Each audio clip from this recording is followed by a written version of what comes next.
Bien, bonjour à tous. Alors j'ai le grand plaisir de vous accueillir pour cette table ronde organisée dans le cadre du dispositif Réouverture, qui est un temps proposé par la ville d'Aurillac de concertation et de réflexion sur la place de la culture dans la cité. Ce temps se compose d'un temps d'état des lieux, dont vous pouvez trouver des questionnaires disponibles sur le site de la ville, de manière à connaître de la manière la plus précise possible l'état de la culture sur la ville d'Aurillac, et des temps de concertation sous la forme de tables rondes, qui s'ouvre pour l'une d'entre elles donc aujourd'hui, à savoir la table ronde de musique. Elle a été précédée d'une table ronde spectacle vivant, et demain il y aura deux tables rondes sur le statut de l'artiste et sur les arts plastiques.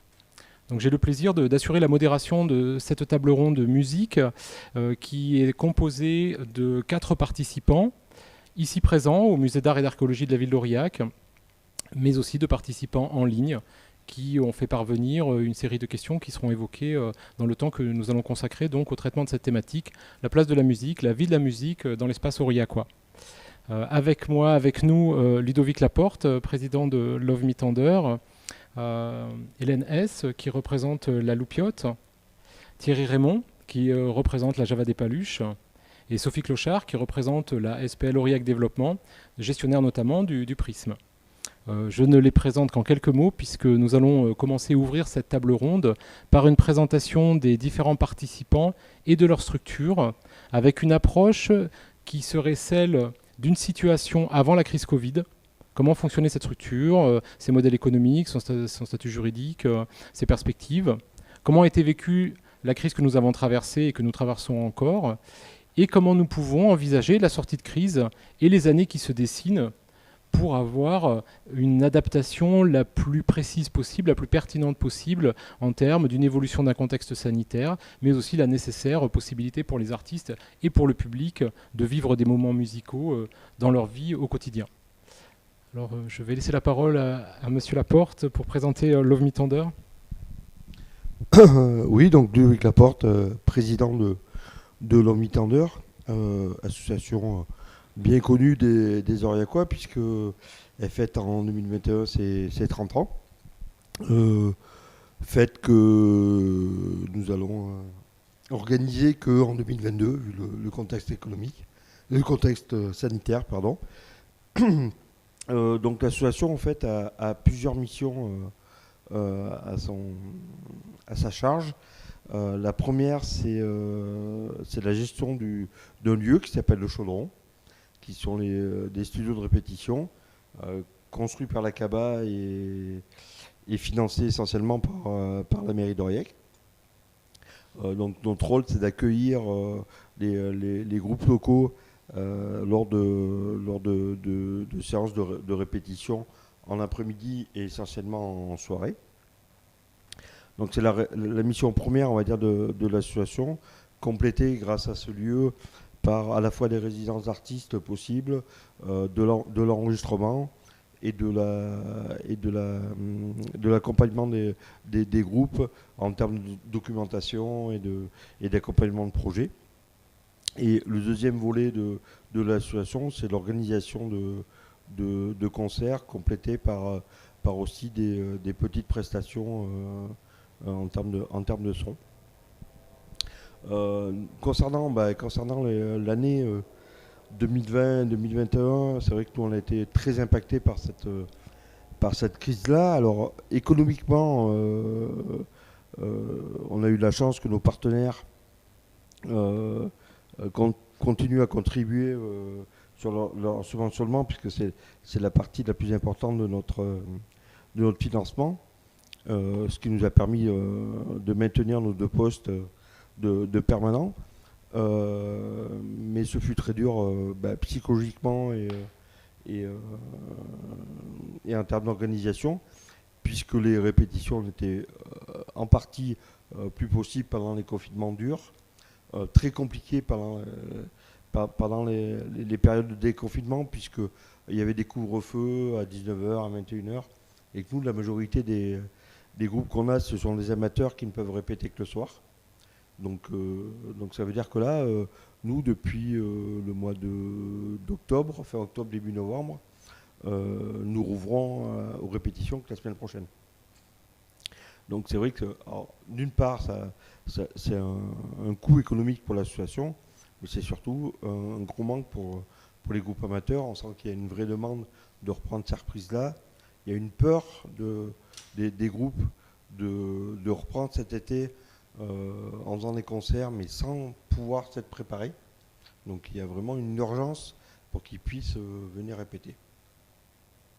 Donc voilà, après les perspectives futures, je pense que cette crise-là nous a aussi permis de réfléchir à la place des groupes amateurs dans le contexte musical et dans le panel musical, et que les frontières étaient souvent un petit peu fluctuantes entre le professionnalisme, l'amateur qui fait quand même des cachets de temps en temps, etc.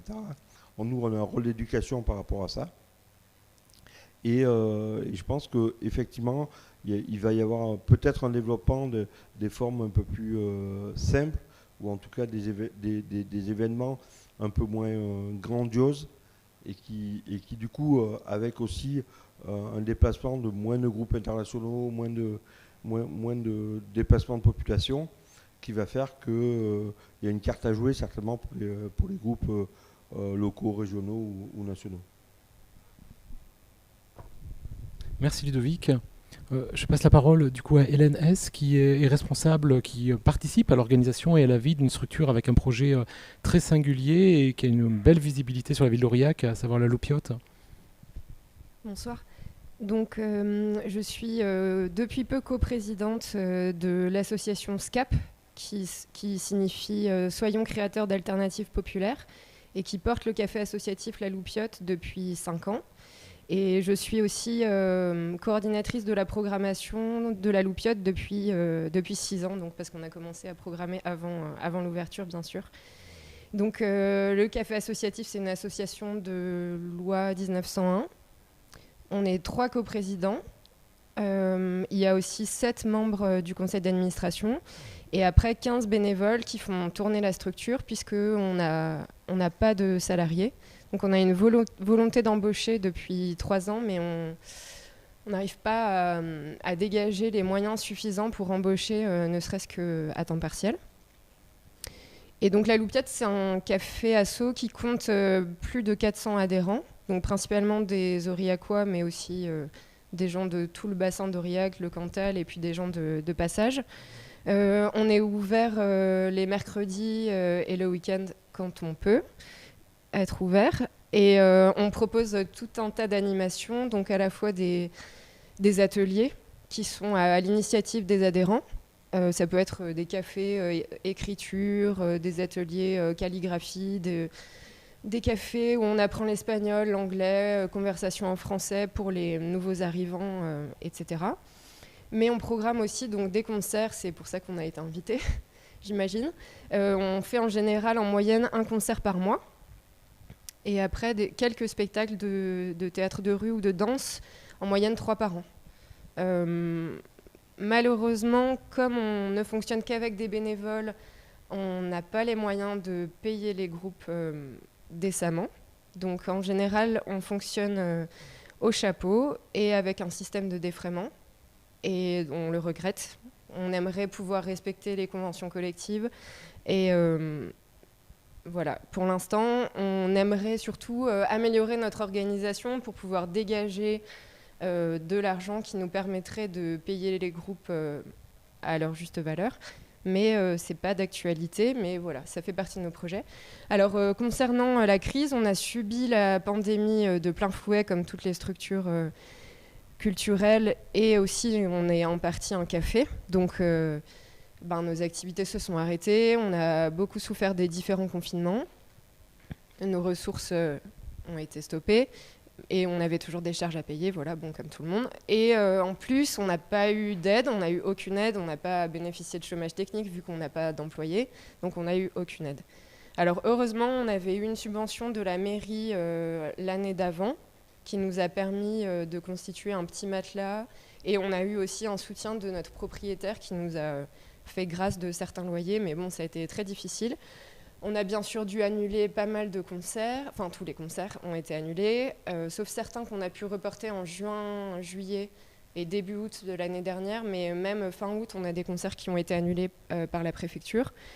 Voilà. On a aussi un problème actuellement, c'est que on aimerait donc pouvoir faire les concerts en extérieur cet été, sauf que la place de la Bienfaisance est occupée par les travaux du centre ancien. Donc on a fait pas mal de demandes d'arrêtés municipaux pour pouvoir utiliser la rue qui est devant la Loupiote, mais on est en attente de réponse de la part de la préfecture. Et on préfère effectivement faire jouer les groupes dehors, pour des raisons sanitaires aussi bien qu'économiques, parce qu'à l'intérieur, on a une toute petite jauge. Si on fait une demi-jauge, on rentre 30 personnes, ce qui fait que pour le chapeau, ce ne sera pas viable. Est-ce que j'ai certainement oublié des choses, mais voilà, on verra plus tard avec les questions. Merci pour cette présentation. Effectivement, on abordera d'autres thèmes qui permettront de compléter l'activité de la Loupiote et d'envisager aussi ses perspectives à venir. Nous accueillons aussi Thierry Raymond de la Java des Paluches. Oui, bonsoir. Voilà. Je suis Thierry, un des associés de la Java des Paluches. Nous sommes 3 associés. On a la particularité de tous les 3 travailler à côté. Donc on est pas mal pris à côté aussi. Donc nous organisons pas mal de concerts durant toute l'année. On a créé aussi il y a quelques années, en 2016 je pense, ou 2015, le plus petit festival de rock. Donc c'est un festival qui se déroule sur le vendredi soir et le samedi soir, où nous faisons venir 4 groupes chaque soir. C'est le seul événement où on fait payer l'entrée. Sinon tout le reste et tous les groupes qui viennent sont bien sûr défrayés par nous-mêmes. Mais c'est gratuit pour tout le public et tous les clients du bar. Donc ça a un coût quand même assez important sur l'année, faut quand même se le dire. Et voilà. Après donc nous on a on a souffert aussi du confinement, hein, comme tout le monde, et bien sûr, il n'y a pas besoin d'expliquer. Quand on est un bar, on est fermé, donc nous avons, contrairement à la Loupiote, eu les aides. Donc oui, parce que nous, on est une SARL, et voilà, après, les questions vont venir au fur et à mesure, je pense. Donc voilà pour la présentation de la société. Peut-être un point sur les perspectives en fait de réouverture et du volet concert dans ces perspectives-là. Les perspectives de réouverture, on est dans le protocole sanitaire imposé. Au niveau des concerts, donc nous avons fait le choix de ne pas rouvrir l'accès à l'intérieur du bar, puisqu'on a une configuration un peu spécifique, puisque nous avons un bar extérieur, nous. Donc on restera comme ça. Tout l'été, même voire plus longtemps, si les contraintes restent identiques. Au niveau des concerts, nous on a déjà un concert qui est programmé le 2 juillet, on attend les retours de la préfecture, on va voir les conditions dans lesquelles il peut être appliqué. On attend aussi le retour de la préfecture pour le festival de rock. On s'adaptera, voire jusqu'à l'annulation, suivant les contraintes. Voilà. Merci. De rien. Sophie, qui représente la SPL Aurillac Développement. Alors bonsoir à tous. Du coup, oui, je représente la SPL Aurillac Développement. Alors la SPL Aurillac Développement, c'est un bien grand mot, ça fait un peu peur. Donc c'est quoi ? SPL, c'est Société Publique Locale. Et en fait, c'est un outil qui a été créé par les collectivités, puisqu'on est une société. Alors la particularité, notre statut juridique, on est une société privée, une société anonyme, mais avec 2 seuls actionnaires qui sont la ville et la CABA, donc 2 actionnaires publics, d'où le nom. Donc on fonctionne exactement comme une société anonyme. Donc c'est aussi pour ça qu'on a été créé, qu'on est un outil créé par les collectivités, parce que dans le cadre de notre secteur d'activité, qui est principalement l'organisation d'événementiels, c'est vrai que dans le fonctionnement et même des facilités d'organisation sur un plan juridique, administratif, voilà, c'était aussi les raisons pour lesquelles cet outil a été créé. Donc on a un PDG qui est Monsieur Delamède. Les 3/4 de notre activité donc, en fait, consistent à la gestion de 3 bâtiments qui sont le Prisme, le centre de congrès, au sein duquel nous avons nos locaux, c'est notre siège social, donc nos bureaux. Ces 2 bâtiments sont régis dans le cadre d'une DSP, délégation de service public, avec la communauté d'agglomération. Et le troisième bâtiment que nous gérons, c'est le restaurant des Carmes, l'espace des Carmes, qui est un outil annexe au centre de congrès pour le volet plus économique, qui nous concerne moins ce soir, et qui, lui, que nous avons en gestion au travers d'un bail commercial avec la CABA également. Donc nous gérons toute l'activité, évidemment les programmations de concerts, de spectacles, d'événements au sein de ces 3 bâtiments, et toute la gestion, maintenance, technique, etc. qui va avec. Notre cœur de métier, c'est évidemment l'organisation d'événements. Alors, on peut être soit organisateur direct, soit on est des loueurs de matériel, de locaux, de salles à d'autres organisateurs. On est principalement organisateur d'événements. On va dire le quart restant de notre activité, parce que ça, c'était un peu les 3/4 de notre activité. Le quart restant, en fait, c'est des événements, c'est l'organisation soit d'événements extérieurs hors DSP. Donc, par exemple, jusqu'à encore cette année, on organisera peut-être encore et sûrement le Festival des Européennes du Goût, dans une forme réduite cet été, 9, 10, 11 juillet prochain, donc très prochainement dans un mois, si les mesures préfectorales nous le permettent également. Dans le cadre de cette manifestation, nous avons quelques concerts à proposer également. Et ensuite, on a des activités annexes qui sont plus de la location de matériel ou de la régie publicitaire. Donc ensuite, pour ce faire et l'organisation de toute cette activité, on est composé d'une équipe de 8 personnes, donc 6 salariés à temps plein et 2 salariés à temps partiel. Et en fonction de notre activité, du pic d'activité, ponctuellement, on a recours à de la main-d'œuvre complémentaire, du personnel complémentaire, soit sous forme d'intérim ou alors d'intermittent du spectacle aussi. Alors là, je reviens plus donc à l'activité concert et musique qui nous concerne ce soir. Donc nous, on la propose au travers soit du prisme principalement. Donc on a dans la DSP, on a un objectif de programmation, donc programmation diversifiée à l'année. On doit impérativement organiser 12 dates minimum, 12 dates de concert, dont 3 achats. Donc pour nous, des achats, ça veut dire être organisateur de A à Z, ça veut dire soit des contrats de coproduction, de co-réalisation ou de cession. Et dans ce cas de figure précis, donc, on gère tout. C'est-à-dire aussi bien les cachets de prod, les cachets artistiques, on va dire le catering, l'hébergement, les runs, la fiche technique, la commercialisation, la communication. Je crois que ça parle un petit peu à tout le monde. Et ensuite, après, sur le restant des dates, donc, on loue la salle, on loue l'équipement avec une prestation un peu clé en main à des tourneurs ou à des producteurs de spectacles. Donc on propose l'accueil avec les hôtesses, la sécurité, etc. Principalement pour le prisme. Ensuite, après, d'un point de vue technique, je dirais que le prisme fonctionne davantage comme un zénith, un tout petit zénith, puisqu'en fait, on est très peu équipé. Techniquement, il faut tout rapporter. Donc, soit les prods rapportent du coup tout le matériel et on fait appel à des prestataires extérieurs. Et après, les différences qu'on a dans la gestion avec les zéniths, c'est qu'on a une billetterie directe, la commercialisation, donc on est point de vente, soit principal, soit un point de vente comme les autres points de vente quand on n'est pas organisateur. Et la petite différence qu'il y a aussi, c'est que donc on peut acheter des dates. Avec les zéniths sont principalement des loueurs de salles. Après, l'activité concert aussi, donc on l'a proposée au travers d'une première édition du festival Aurillac en scène en juin 2019. Donc pour nous, c'était un petit peu nouveau parce qu'on s'est rendu compte que c'était encore différent, les tournées de festival, de gros festivals, puisqu'on a essayé de jouer un petit peu dans la cour d'écran, on a essayé. On n'a pas trop mal réussi, il y a sûrement des améliorations à apporter, mais donc du coup, c'est vrai ça a été une autre dimension en termes d'organisation. On a proposé quand même sur 2 jours 21 concerts.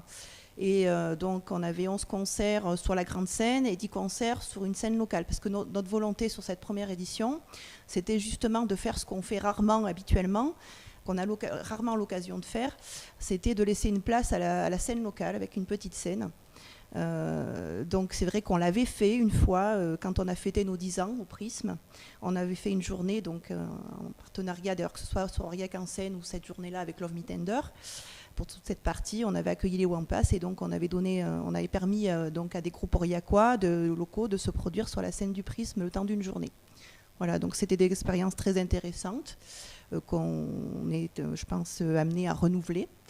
Voilà, donc après, où en sommes-nous par rapport à la crise sanitaire? Nous, en fait, étant donné qu'on est plutôt sur des grosses jauges de concerts, on a été touché de plein fouet dès le début, et on le sera sûrement encore un peu. Alors on a des perspectives de reprise évidemment, mais dès le 16 mars, pour nous, ça a été la fermeture administrative prononcée par les mesures gouvernementales de l'équipement du Prisme en tout cas, et du centre de congrès. Alors là on est plus sur un volet économique, donc, mais du coup on a pu en tant que société privée donc profiter du dispositif d'activité partielle.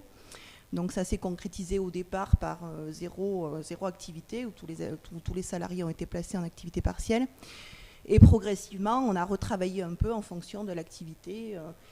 Quand les mesures ont été assouplies sur le centre de congrès, on a pu, bon ça c'était plus sur le volet économique, mais sur l'activité spectacle, on n'a pas refait un concert depuis le dernier, c'était le 8 mars 2020.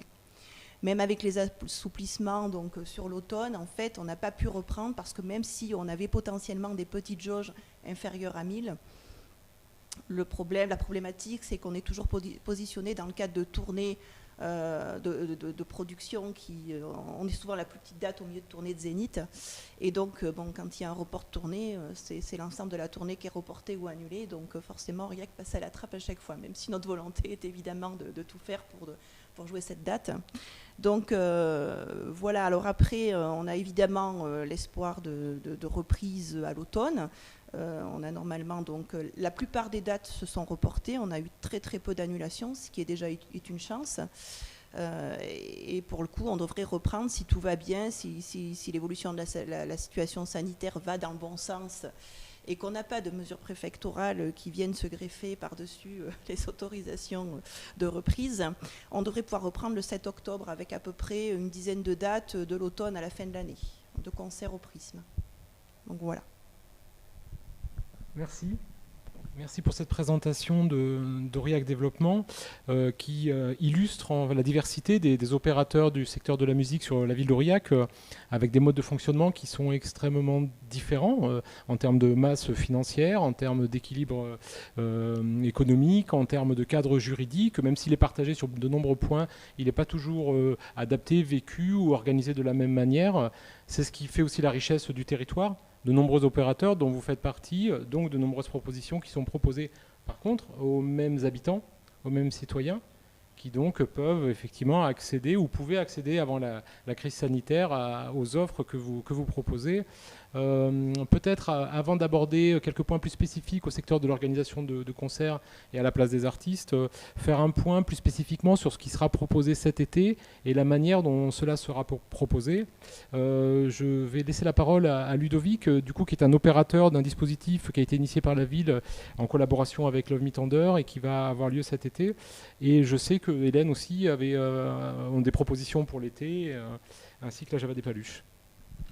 Oui, tout à fait. Depuis l'année dernière, donc suite à la situation sanitaire, la mairie a fait appel à nous pour l'aider à organiser et à mettre en place un dispositif qui s'appelle les Beaux Jours et qui avait pour vocation d'animer un peu tout l'été dernier le centre-ville d'Aurillac avec le déconfinement qui a eu lieu, ou en tout cas la levée des mesures sanitaires qui a eu lieu l'année dernière en juillet et en août.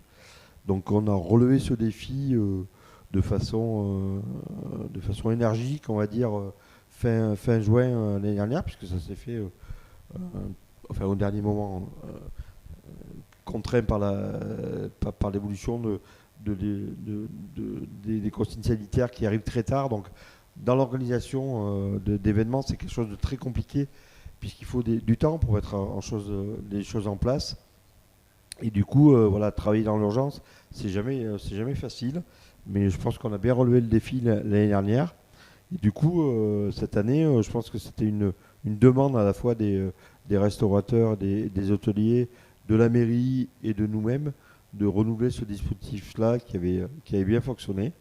Et donc, on va cette année organiser 24 dates, je crois, si je ne me trompe pas, tout au long de l'été, sur les terrasses. Alors, les conditions vont être définies au fur et à mesure, mais Dans le cadre général, voilà, ça va être des concerts en terrasse, assis, avec des restrictions sanitaires à peu près les mêmes que l'année dernière, a priori.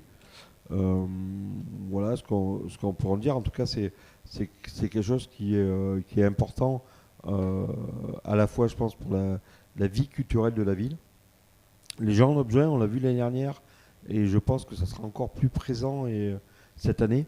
Le rapport à la vie, le rapport au travail a changé. On sent auprès des gens qu'il y a quelque chose qui a changé. Les gens ont pris conscience que tout pouvait s'arrêter du jour au lendemain. Et donc l'accès à la culture est quelque chose qui, à mon avis, va devenir quelque chose d'important chez les gens. Parce que cette envie de ne pas passer à côté des choses, pas passer à côté de leur vie. Et la vie culturelle est un lieu d'échange, un lieu social, un lieu de partage social. Ces phases de confinement ont obligé les gens à ne plus se rencontrer, à s'isoler. Et la culture, comme le sport, ça reste deux facteurs de rencontre sociale. Et voilà, donc ce dispositif-là va aussi permettre ça et relancer un peu la machine. Nous, c'est important aussi, à la fois pour les groupes locaux, en émergence, de relancer un peu la machine, de lancer un peu ça. Puis ça nous permet aussi, puisque c'était une volonté à la fois de la ville et à la fois de notre part, de faire en sorte que les choses soient cadrées, que chaque groupe, chaque musicien soit rémunéré, qu'il y ait un contrat. Du coup, ça nous permet aussi, nous, de faire de l'éducation au mode de fonctionnement de la musique, à ce que c'est qu'un contrat, à pouvoir discuter ce que c'est qu'un contrat d'intermittence, ce genre de choses. Et ouais, c'est quelque chose de très important à la fois pour le public et à la fois pour les musiciens. Merci Ludovic. Peut-être une présentation de ce que sera l'été pour la Loupiote, malgré les quelques contraintes effectivement que vous aviez déjà évoquées. Oui, donc à la Loupiote, les ateliers ont déjà repris, puisqu'on a recommencé à organiser des ateliers avec une jauge limitée, et on aura notamment cet été, si on obtient l'autorisation de la préfecture, un atelier soutenu par la DRAC sur un projet art et image, donc avec la machine à rêve. Et après, en ce qui concerne les concerts, on aimerait, enfin notre projet est de proposer plusieurs concerts en début de soirée, donc dans la rue devant la Loupiote, avec un public assis si telles sont les contraintes sanitaires imposées par la préfecture. Alors on a la chance de participer au dispositif Les Beaux Jours, donc le 2 juillet en début de soirée avant le concert à la Java. On a l'audace de proposer 3 concerts au mois de juin, donc je ne sais pas s'ils seront acceptés. Et il y a 5 dates en juillet et 4 au mois d'août, donc avec essentiellement des groupes émergents, des groupes amateurs, mais aussi quelques groupes professionnels qui en fait ont des dates creuses sur leur tournée et qui cherchent un lieu comme le nôtre. Et on espère vraiment de tout cœur que tous ces concerts pourront avoir lieu, puisque c'est aussi du travail de contacter les groupes, de reprendre contact avec les groupes dont les concerts ont été annulés. Voilà.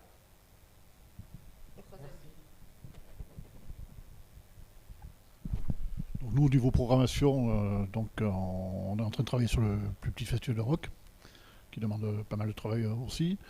Après, on va voir comment le concert du 2 juillet se passe, suivant les contraintes, voir si c'est possible d'en programmer d'autres. Après, nous, on a l'avantage d'être énormément contactés par les groupes, donc on n'a pas cette recherche de groupes à faire, et donc on peut réagir très vite. Et voilà, c'est plutôt les futurs concerts et futurs événements qui vont nous faire programmer le reste de la saison. Mais on est prêt à agir très vite, nous. Voilà. On ne peut que se réjouir de la perspective de pouvoir retrouver les concerts, les spectacles dans l'été, avec les propositions que vous mettez en œuvre, même si elles se font dans un contexte qui est encore contraint. Il y a un point qu'on n'a pas évoqué, ou assez peu pour le moment par rapport à cette crise sanitaire que nous avons traversée, c'est la question de l'outil numérique. Et ça a été évoqué par une question en ligne, par un des participants en ligne, la dimension numérique dans le monde de la musique, qui est quelque chose de croissant dans la société en général, mais avec des applications dans le domaine musical assez fortes, notamment au moment de cette crise sanitaire, où beaucoup de lieux ont utilisé ce média pour pouvoir garder un lien avec le public, avec leur public, et aussi proposer aux artistes des espaces d'expression. Est-ce que c'est quelque chose qui a été une réalité pour des structures aurillacoises, le développement du numérique pendant la crise sanitaire? Et est-ce que c'est quelque chose qui est conservé au moment de réouvrir et d'envisager la suite? Alors, nous, on y a beaucoup réfléchi. On s'est posé la question de faire des showcases en live, en direct du chaudron, etc. Après, nous, on a une culture très basée sur le rapport au public et le partage en direct. Donc ça a été quelque chose, source de grande interrogation au sein du bureau de l'association. Il faut dire que cette période-là a été compliquée à vivre pour tout le monde, et aussi pour nos permanents qui ont l'habitude de recevoir du monde. Donc on a participé à des tables rondes, à des discussions. Disons que nous, on a gardé cette échelle numérique plus pour de la réflexion et de la perspective et de l'imaginaire plutôt que pour de la diffusion. Parce que tout simplement, nous, on est très, très attachés au live et au rapport humain. Qu'on est aussi dans une culture assez rock. Voilà, le terme rock. Aussi reconnu pour être un peu les punks et les rock anarchistes, les rockers anarchistes du secteur. Donc c'est vrai qu'on est très attaché à ça, et on n'a pas souhaité développer cette partie de diffusion numérique de peur de perdre ce contact avec le public. Certains l'ont fait avec succès. On a vu beaucoup d'artistes, notamment au premier confinement, on a vu beaucoup d'artistes jouer de chez eux, etc. Et ça s'est quand même vite étiolé sur le temps. Je pense qu'il y avait une lassitude des gens par rapport à ça, et les gens ont vraiment besoin de retrouver le contact humain et les rapports sociaux. Au niveau des autres opérateurs, le développement de l'outil numérique a-t-il été une alternative à ces temps de confinement, et sera-t-il quelque chose qui sera développé avec la structure? Non, du tout. Voilà, j'avais pas eu, on n'a pas du tout réfléchi à. Déjà, on était fermé, donc on avait droit à rien. Et nous, justement, notre philosophie, c'est d'amener les concerts pour que tout le monde puisse accéder sur place à ces concerts. Donc, le développement numérique ne sera pas du tout envisagé. Non. Alors cette question effectivement du numérique est aussi une alternative en termes de revenus pour les artistes, qui dans certains secteurs en fait devient une source de revenus qui n'est pas du tout alternative, mais qui peut devenir dominante sur certaines esthétiques. Ça nous amène à la réflexion de la place de l'artiste dans le travail que vous menez dans vos structures en termes de diffusion. Quels sont les rapports que vous entretenez avec les artistes que vous accueillez? Dans quelle trajectoire sont les artistes qui viennent jouer dans vos lieux?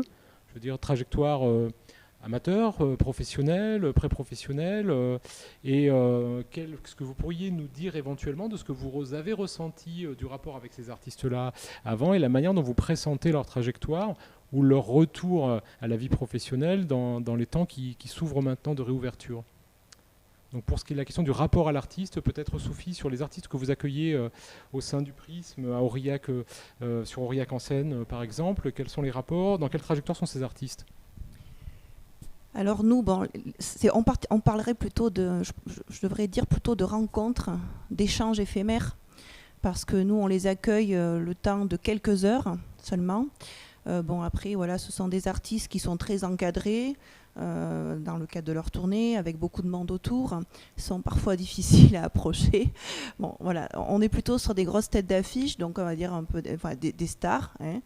Et donc on a parfois de belles rencontres et des échanges qui sont relativement intéressants. Et tout dépend du temps qu'ils ont aussi, parce que parfois ils arrivent une demi-heure avant de se produire sur scène, ils repartent une demi-heure après, donc ça influence beaucoup sur voilà. Alors on peut pas construire des rapports très, on va dire, en profondeur et dans le fond des choses, mais après c'est aussi intéressant, quoi. Ça fait partie aussi de notre fonctionnement. Je veux dire, voilà, nous on n'est pas dans la construction, on n'est pas dans l'accompagnement, on est dans l'accueil pur et simple, voilà, sur un temps assez court. Et parfois, quand on les accueille plusieurs fois, les relations peuvent être différentes. Ils se rappellent. Bon, alors après, ça reste quand même, faut relativiser.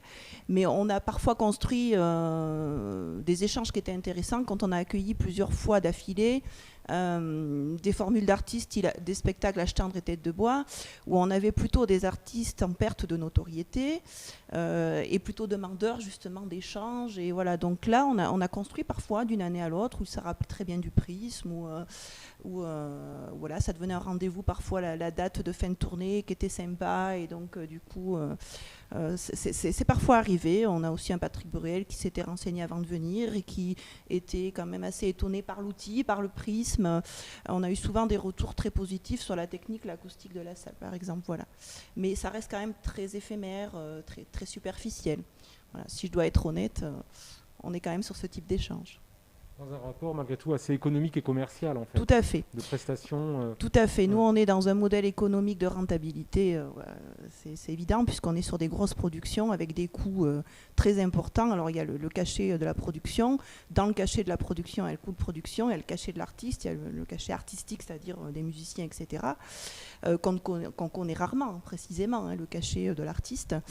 Et on est vite fait sur des budgets très importants, quoi. Voilà, même sur un petit artiste, ça va très vite. Donc on est vraiment sur nous un modèle de rentabilité économique. Alors quand ce sont les productions qui produisent et qui viennent produire en direct, bon, il ne faut pas se leurrer, l'objectif premier c'est de gagner de l'argent. Donc elles produisent que si elles gagnent de l'argent. Donc sur des gros artistes, on est obligé de se positionner en achat si on veut les avoir. Et notre objectif, il est souvent de se rapprocher le plus près possible de l'équilibre, sachant qu'on est souvent en déficit. Mais c'est le jeu, c'est-à-dire qu'à un moment donné, voilà, on a un outil créé par les collectivités, c'est aussi pour répondre à une demande, un besoin public. Il y avait des besoins et des attentes en ce domaine, et pour accueillir des têtes d'affiche, à un moment donné, voilà, fallait mettre les moyens.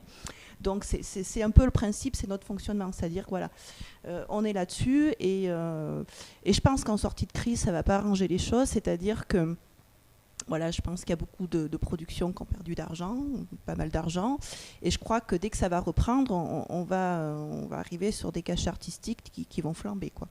Donc, bon, on verra si on pourra répondre, on ne pourra pas répondre, mais c'est vrai que je pense que le public a des attentes par rapport à ça, mais je pense que ça va être une réalité, quoi.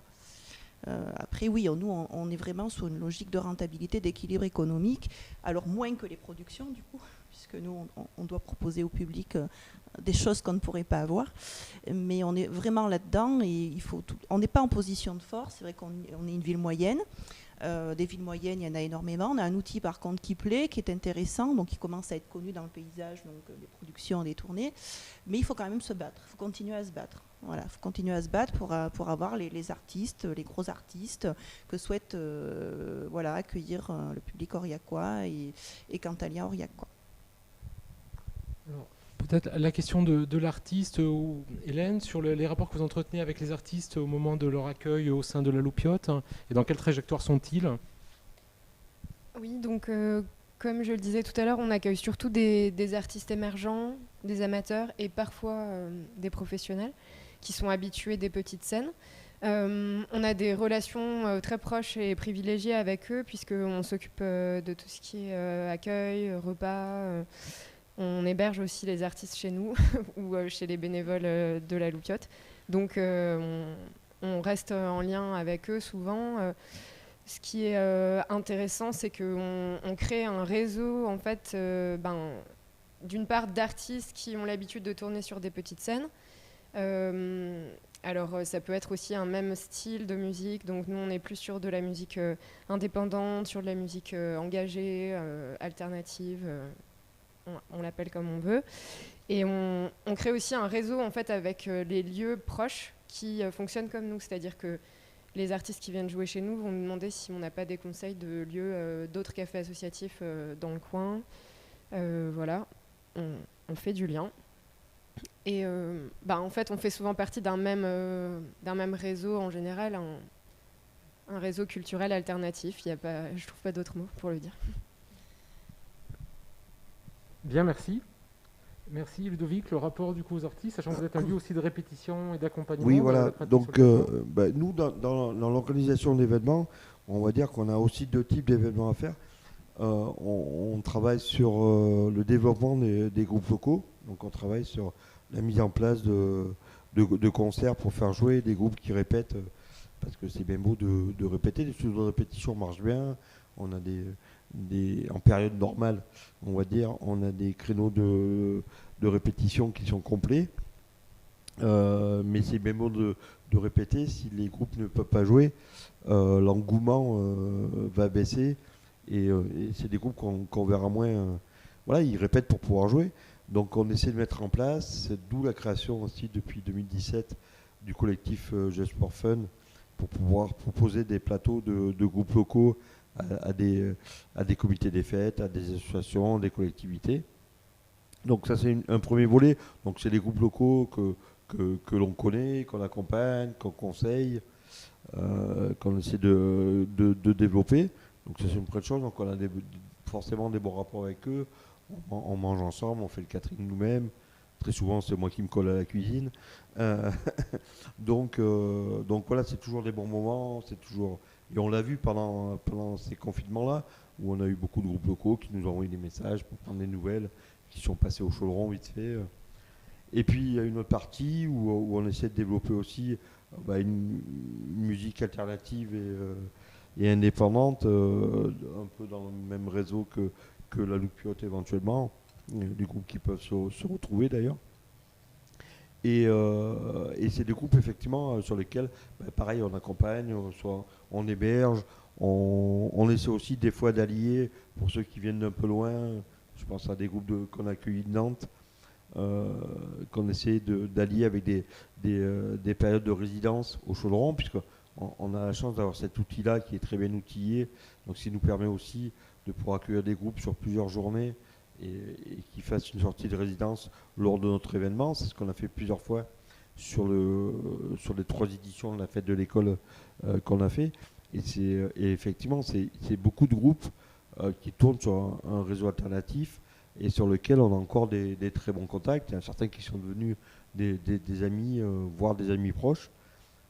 Donc c'est vrai que voilà, il y a aussi ce lien social que nous on peut avoir avec des artistes, avec ces artistes-là, qui pour certains ont communiqué avec nous pendant tout le confinement aussi. Je pense à Bellefour qui est en train entre guillemets d'exposer, en tout cas de bien développer avec la sortie de leur album, et qui reste toujours en contact avec nous, qu'on a fait jouer l'année dernière sur les Beaux Jours. Voilà, donc c'est des rapports assez forts, assez intéressants. Et nous, c'est vrai qu'à Lomi Turner, on a cette culture-là aussi, qui nous a été éduquée dès le départ, notamment par Josie à l'époque, qui nous disait toujours la réception des artistes est primordiale. S'il est reçu avec le sourire, qu'il mange bien, que le catering est intéressant et qu'il se sent bien, il fera un bon set et il sera bon sur scène parce qu'il se sentira bien. Donc nous, on travaille beaucoup sur l'accueil des artistes et même l'accueil du public. On avait essayé de le faire sur la fête de l'école pendant les 3 éditions, à créer une ambiance, à créer quelque chose autour de cet événement-là, et que les gens ne viennent pas uniquement écouter un groupe, puisqu'on fait souvent des groupes qui ne font pas venir le public par leur nom. Les gens nous font confiance sur leur programmation et viennent parce qu'on leur demande de venir. Contrairement au Prisme où effectivement ce sont des têtes d'affiche où les gens vont venir sur le nom de l'artiste, nous c'est pas le cas. La plupart des groupes qu'on programme ne sont pas forcément connus par la grande majorité de notre public. Donc on a aussi cette vocation-là de faire découvrir des choses et donner aux gens la volonté de nous faire confiance. Donc, c'est quelque chose qui n'est pas toujours facile, dans lequel il faut qu'on développe la communication autour de ça. Mais c'est quelque chose de très très très intéressant, nous, pour les bénévoles, parce que nous on travaille énormément avec des bénévoles sur la fête de l'école. Par exemple, sur le festival qu'on a organisé sur 2 jours, on était une 30aine de bénévoles, sans qui rien n'est possible. Et voilà. Et moi, je ne les appelle pas nos bénévoles, je les appelle ma famille, parce que c'est véritablement une deuxième famille maintenant. Alors, vous avez tous les deux évoqué le rôle plutôt d'artistes émergents, enfin le contact en tout cas, l'accompagnement d'artistes en émergence, dont certains sont amateurs, certains peuvent être professionnels ou en voie de professionnalisation. La professionnalisation pour un artiste, ça passe souvent dans l'esprit du public, et puis dans la réglementation aussi, par le régime d'assurance chômage de l'intermittence, qui est donc un dispositif qui a dû donner lieu à beaucoup d'aménagements pendant la crise sanitaire, avec la mise en place d'une année blanche. On va sortir de cette année blanche avec là encore un dispositif en fait, d'aménagement jusqu'à la fin de l'année civile, avec vraisemblablement, et on l'espère de tout cœur, la possibilité pour les professionnels ou pour les bénéficiaires du régime de l'intermittence de pouvoir aborder un retour à une vie professionnelle dans les meilleures conditions possibles. Vous qui travaillez avec des artistes en émergence, pour certains d'entre eux intermittents, comment vous voyez le retour à la vie professionnelle dans un cadre non accompagné, au sortir de cette année blanche ? Et comment vous voyez le rôle de la collectivité, peut-être même à l'échelle locale, pour pouvoir accompagner une pratique professionnelle sur le territoire ? Je vous regarde, Thierry, en tant que structure accueillante d'artistes en émergence. C'est un peu difficile, parce qu'on n'a pas encore le retour de tout ça, quoi. Donc,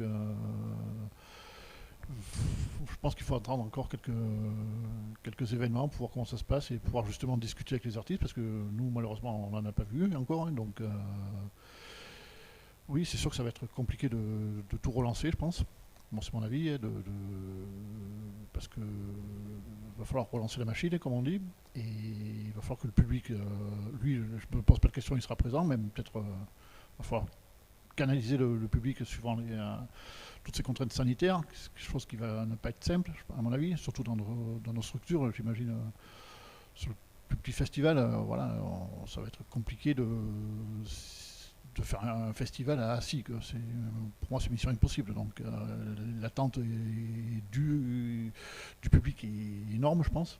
Donc, après, pour revenir à ta question, je pense qu'il va falloir discuter avec les artistes. Mais bon, là, pour l'instant, on ne les a pas vus encore. Donc, voilà, me concernant.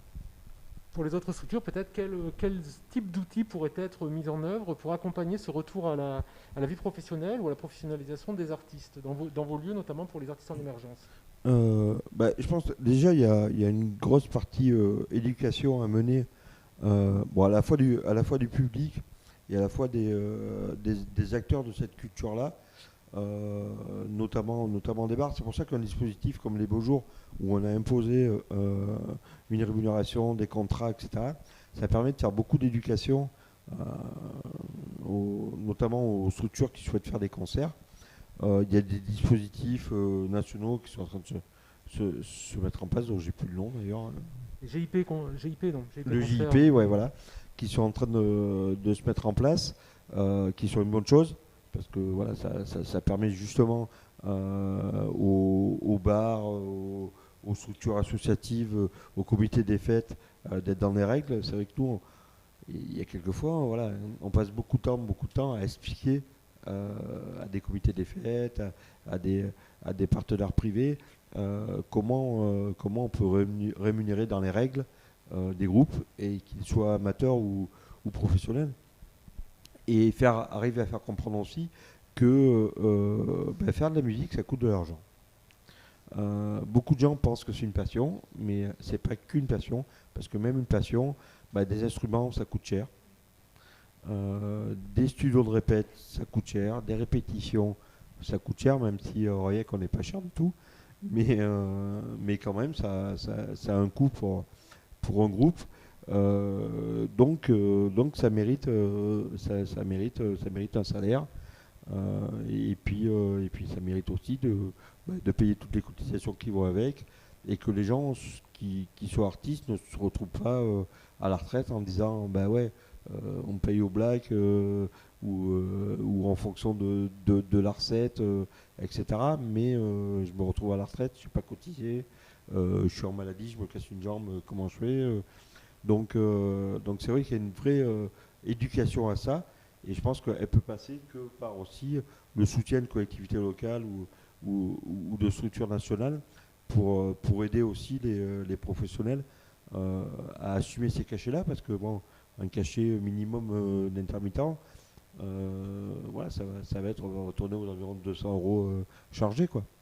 Donc vous avez un groupe avec 5 ou 6 musiciens. Voilà, si vous avez un public restreint de 50 ou 60 personnes, derrière, surtout sur un bar qui ne va pas être fermé, où il n'y aura pas de billetterie d'entrée, ouais, il faut vendre un peu de bière derrière. Voilà, nous, on est arrivé où... ouais, mais c'est un peu dommage, parce qu'il y a des fois, même nous, en termes d'association, compagnie, on en est à limite inciter des gens à boire pour entrer dans ces frais. Donc... en termes d'éducation populaire, c'est un peu. Il y a des fois, toi, moi, en tant que président, même si j'aime bien boire ma bière de temps en temps, j'ai un peu de mal, des fois, à assumer aussi ce rôle-là, quoi. Pour boucler son budget, il faut qu'on vende de la bière, quoi. Donc, c'est un peu compliqué, des fois. On a cette réflexion-là également à la Loupiote, bien sûr, puisque donc on est inscrit au GUSO, ce qui nous permet de faire des cachets aux artistes, mais malheureusement, ça concerne à peu près un tiers des concerts qu'on fait, puisqu'on n'a pas le budget pour plus. Et c'est vrai que depuis l'ouverture de la Loupiote, on est dans une réflexion aussi d'éducation du public. C'est-à-dire ce que tu disais, hein, la musique, c'est pas gratuit, que le public ait conscience que il faut dégager un salaire pour les artistes, et donc ça passe par des systèmes d'affichage. Voilà, donc ce soir, c'est une soirée à prix libre, mais qu'est-ce que ça veut dire prix libre ? Mettons, on pourrait mettre des panneaux, par exemple, il faudrait que, si on est 50, il faudrait qu'on donne chacun 10 euros pour pouvoir payer décemment les artistes. On s'est posé la question aussi de faire des entrées. De faire payer l'entrée de la Loupiote, mais en même temps, on est un lieu très populaire et on a la volonté de faire venir tous les publics possibles, et on trouve ça bien qu'un concert soit gratuit pour le public, oui, puisque donc même les pauvres ont le droit de voir le concert, mais par contre pour les artistes, ça coince. Enfin, pour nous, ça coince, puisque en plus, on a des prix assez bas. Donc, par exemple, on fait de la restauration, mais on vend des produits bio et locaux, mais on souhaite avoir des prix bas aussi pour une question sociale, pour pouvoir accueillir un maximum de public. Et donc, d'où est-ce qu'on sort l'argent pour payer les artistes ? Et enfin, ce que je voulais dire, j'ai une question qui m'a échappé. Ah oui, voilà. On fait un test de phase sans alcool pendant quelques mois. Et on se pose encore plus la question de la rétribution des artistes, puisque si on ne vend pas de bière, comment on va faire ? Donc on souhaite effectivement, bien sûr, avoir un soutien de la part des collectivités. Et en plus, la difficulté pour des structures comme la Java ou la Loupiote ou d'autres, c'est que faire payer une entrée, faire une billetterie, ça demande aussi du monde pour gérer la billetterie. Ça demande d'avoir un lieu fermé ou de fermer le lieu. Donc ça demande une toute autre organisation. Nous, on l'a vu pour la fête de l'école entre la première et la deuxième édition. Première édition, c'était les 25 ans de l'assaut, donc on a fait gratuit. Deuxième édition, on a fermé, mais ça demande aussi beaucoup plus d'organisation, puisqu'il faut fermer le lieu, faire une billetterie d'entrée, etc., etc. Donc ça demande, c'est pas du tout la même organisation. Et c'est même mission impossible. Voilà, non, c'est carrément, nous, je vois la Java, fermer une billetterie, c'est carrément impossible. Après, pour rejoindre ce que tu disais, Hélène, oui, c'est les groupes ont un coût, hein, et c'est souvent, nous, on travaille à perte, quoi, quand même, même si je bois beaucoup de bière, on travaille à perte. Donc, heureusement qu'il y a le reste de la semaine et qui rééquilibre ça, sinon... ça passerait pas, quoi. Voilà. D'ailleurs, on le voit, puisqu'il y a très peu de groupes, il y a très peu de bars à Aurillac qui organisent des concerts. Si c'était si rentable que ça, on en verrait beaucoup plus. Donc voilà, après c'est une vraie politique, effectivement, on a la chance d'avoir un bar comme la Java ou un bar associatif comme le Piotte, qui c'est une vraie politique de développement culturel de la ville, et je pense que c'est important.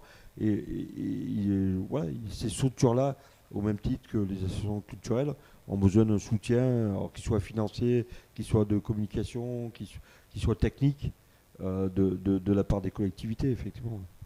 De facilitation des choses. C'est pas forcément que du financier, d'ailleurs, c'est aussi quelquefois d'aider, de prêter du matériel, de prêter des scènes, ce genre de choses.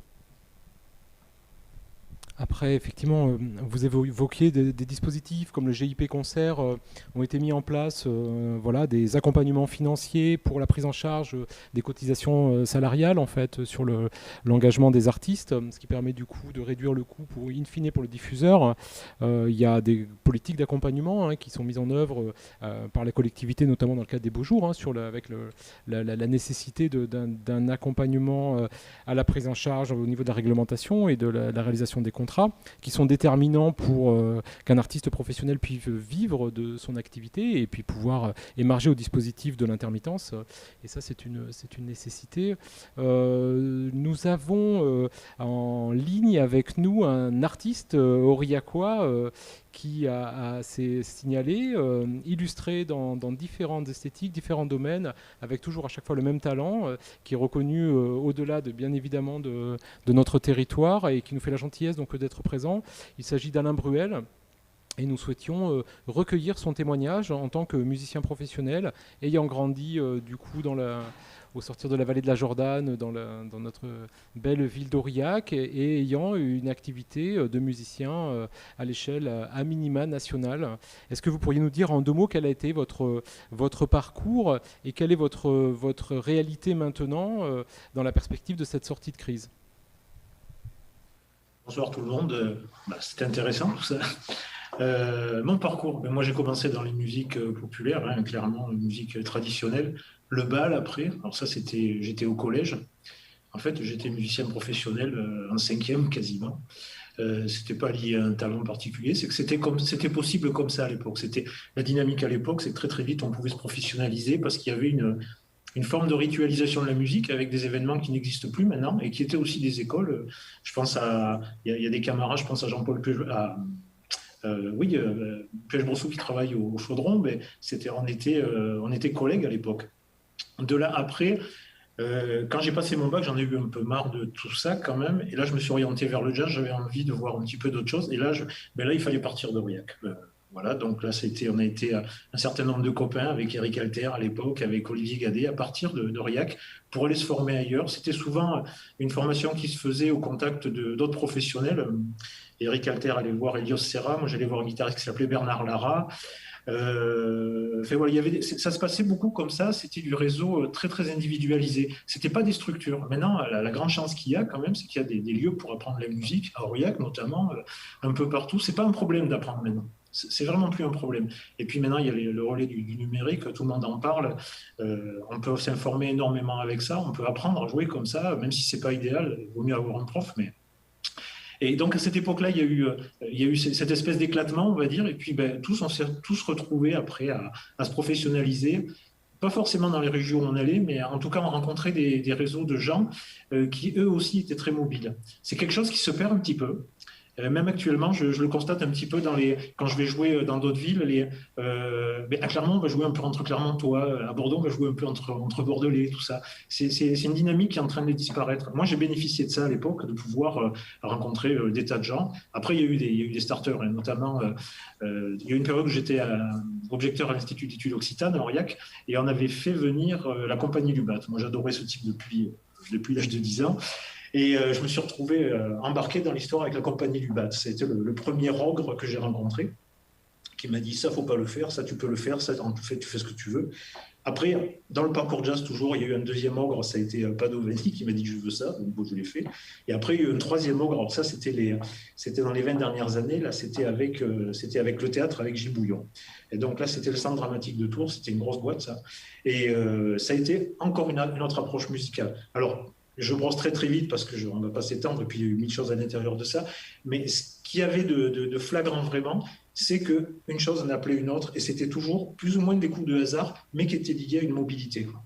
Donc, d'une certaine façon, pour répondre à votre question, est-ce que c'est une des questions qui était posée en tout cas, est-ce qu'on peut se professionnaliser en étant dans une ville de moyenne importance comme Aurillac? Oui, mais il y a des tas de gens qui se professionnalisent de partout en France, quoi. Si vous faites le circuit parisien, vous discutez avec les gens, il y en a un qui est de Savoie, l'autre il est de Perpignan, l'autre il est d'un blend Haute-Loire.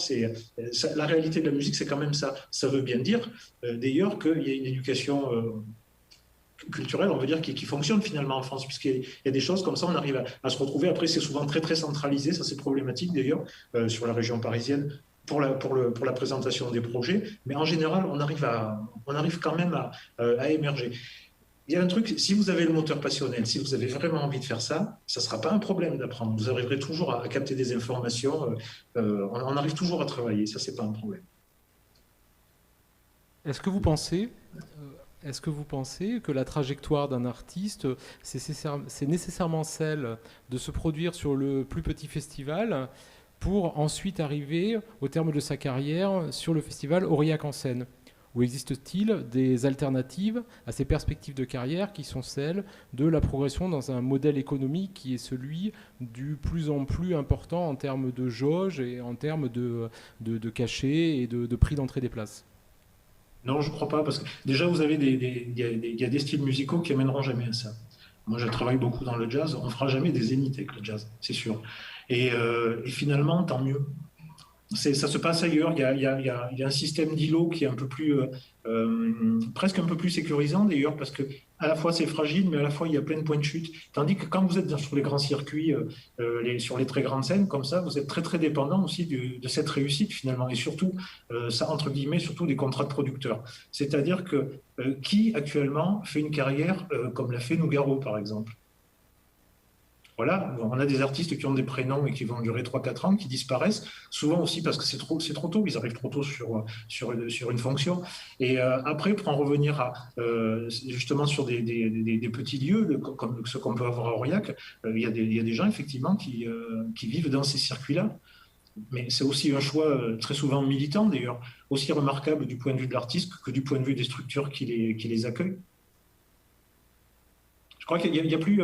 En ce moment, les modèles sont un petit peu en train d'éclater quand même, et c'est pas si mal que ça. Hein. Alors, effectivement, on a pu voir de tous ces témoignages que la réalité de la place de la musique à Aurillac, elle est multiple. Elle va concerner, in fine, les habitants du territoire, de son bassin, du département. Et merci à Alain d'avoir représenté du coup la pratique musicale jusqu'à la pratique du coup professionnelle.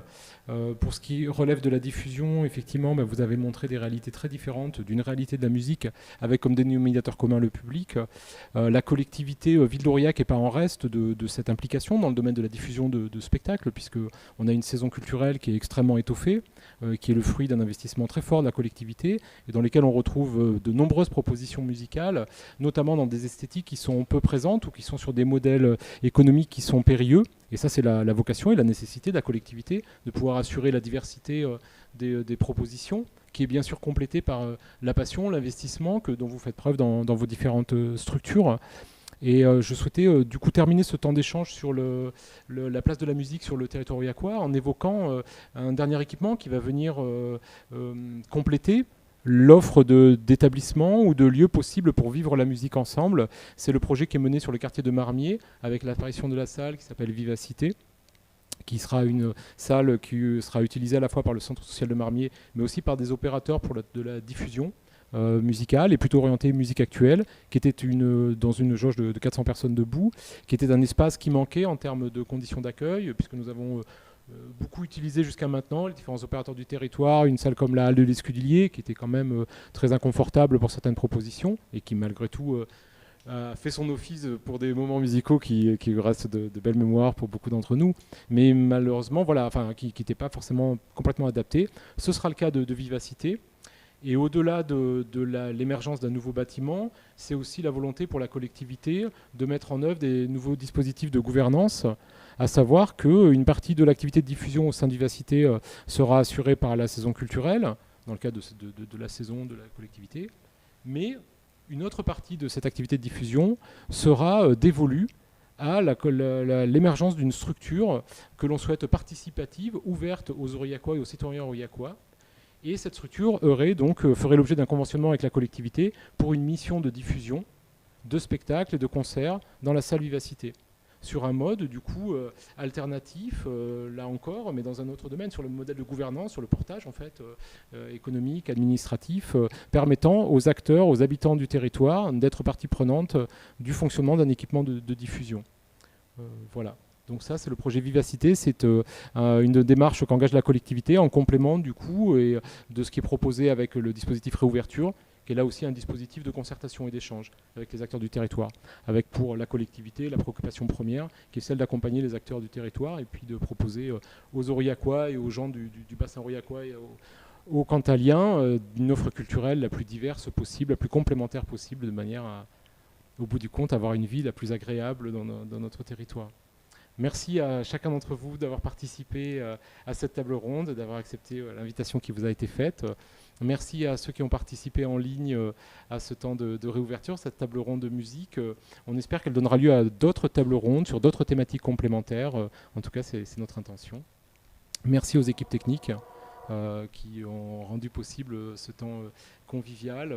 Donc il y a toute l'équipe du théâtre qui est là, il y a Eric, Thierry qui est venu en renfort, Patrick, Cécile, Justin, il y a Emmanuel. Donc merci à tout le monde de leur implication et la qualité du travail qui a été réalisé.